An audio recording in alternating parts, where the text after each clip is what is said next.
মুখ্যমন্ত্ৰীৰ আত্মনিৰ্ভৰ অসম আঁচনি। এই আঁচনিখনৰ অধীনত আমাৰ ওদালগুৰি জিলাৰ প্ৰায় 2500 যুৱকে 2 লাখ টকাকৈ লাভ কৰিব। সেই আঁচনিখনৰ হিতাধিকাৰীসকল ইণ্টাৰভিউ হৈ গ'ল, সিলেকশ্যন হৈ গ'ল। আমি কেনেকৈ ফাইনেলি কৰিম সেই বিষয়েও এটা সম্যক আলোচনা হ'ল। অসমৰ প্ৰত্যেকখন জিলাৰ দৰে বিটিআৰতো ৰাস্তা ঘাটৰ নিৰ্মাণ হ'ব লাগে, বিটিআৰতো স্কুল কলেজৰ নিৰ্মাণ হ'ব লাগে আৰু বিটিআৰৰ ৰাইজৰো সমস্যাৰ সমাধান হ'ব লাগে। আজি ৰাতিপুৱা দিলীপ শইকীয়া আৰু মই ওদালগুৰিলৈ আহিছিলোঁ। আপোনালোকক লগ পাম তাৰ আগতে জিলা উপায়ুক্তৰ লগত আমি বহিছিলোঁ। যোৱাবাৰ যেতিয়া অৰুণোদয় আঁচনি আমি ওদালগুৰিত ঘোষণা কৰিছিলোঁ, ওদালগুৰিৰ ৰাইজক দিছিলোঁ, আমি সৰ্বমুঠ 58,000 পৰিয়ালক 58,000 পৰিয়ালক আমি অৰুণোদয় আঁচনি দিছিলোঁ। আজি আমি ৰাতিপুৱা সিদ্ধান্ত লৈছোঁ যে আগষ্ট মাহৰ ভিতৰত আমি ওদালগুৰি জিলাত 58,000 নহয় 1,20,000 লোকক আমি অৰুণোদয় আঁচনি দিম। 58,000ৰ জাগাত 1,20,000 পৰিয়াল বুথত আমি হিতাধিকাৰী নিৰ্বাচন কৰিম আৰু কোনোবা যদি বাদ পৰি যায় আমি তেওঁলোকক বিশেষভাৱে অৰুণোদয় আঁচনি দিয়াৰ ব্যৱস্থা কৰিম, যাতে কোনো দুখীয়া মানুহ এই আঁচনিৰ পৰা বাদ পৰি যাব নোৱাৰে।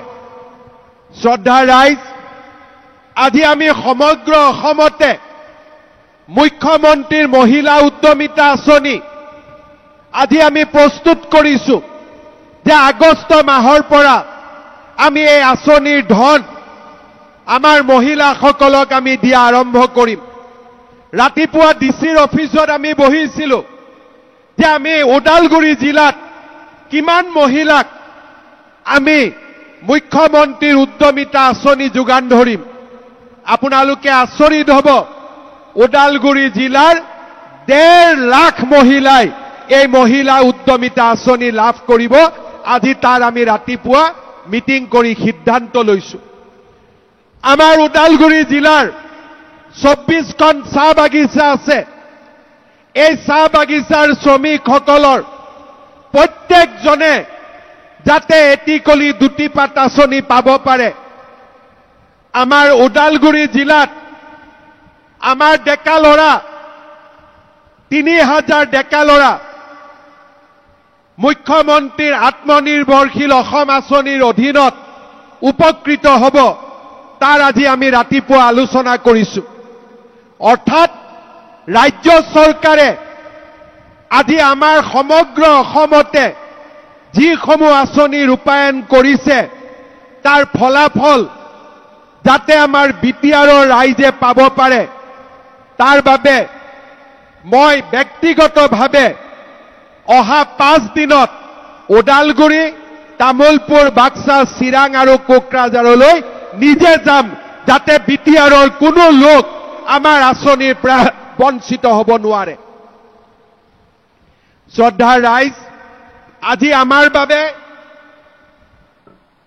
এটা আনন্দৰ বাতৰি যে যেতিয়াৰে পৰা বিজেপি দলে অসমত আৰু কেন্দ্ৰত আমাৰ চৰকাৰ গঠন কৰিছে, তাৰ পিছৰে পৰা বিটিআৰত স্পষ্টভাৱে শান্তি আহিছে।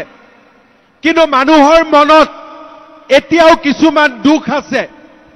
ৰাতিপুৱা মোক ওদালগুৰিৰ চাৰ্কিট হাউচত ইয়াৰ স্থানীয় লোকে লগ কৰিছে আৰু মোক কৈছে যে ছাৰ, আমি এইখন বিটিআৰতে ডাঙৰ হৈছোঁ, মাটিৰ অধিকাৰ পাব আমি যোগ্য হয় নে নহয়। মুখ্যমন্ত্ৰী হিচাপে মই নিশ্চিতভাৱে ক'ব পাৰোঁ যে আমাৰ প্ৰতিগৰাকী খিলঞ্জীয়া লোক বিটিআৰত মাটিৰ অধিকাৰ পাব লাগে আৰু আপোনালোক তাৰ বাবে প্ৰত্যেকেই একোজন দাবীদাৰ ইয়াত কোনো সন্দেহ থাকিব নোৱাৰে শ্ৰদ্ধাৰ ৰাইজ আমাৰ শান্তি আহিলে যোৱা 5 বছৰত আমি শান্তিৰ ভেটি নিৰ্মাণ কৰিলো অহা 5 বছৰত আমি আমাৰ ন্যূনতম অধিকাৰ এই ন্যূনতম অধিকাৰখিনি যাতে আমি পাওঁ তাৰ বাবে আমি কাম কৰিম এজন ব্যক্তিক মাটিৰ অধিকাৰৰ প্ৰয়োজন এজন ব্যক্তিক অন্তত বিশুদ্ধ খোৱা পানী মানুহজনৰ অধিকাৰ এখন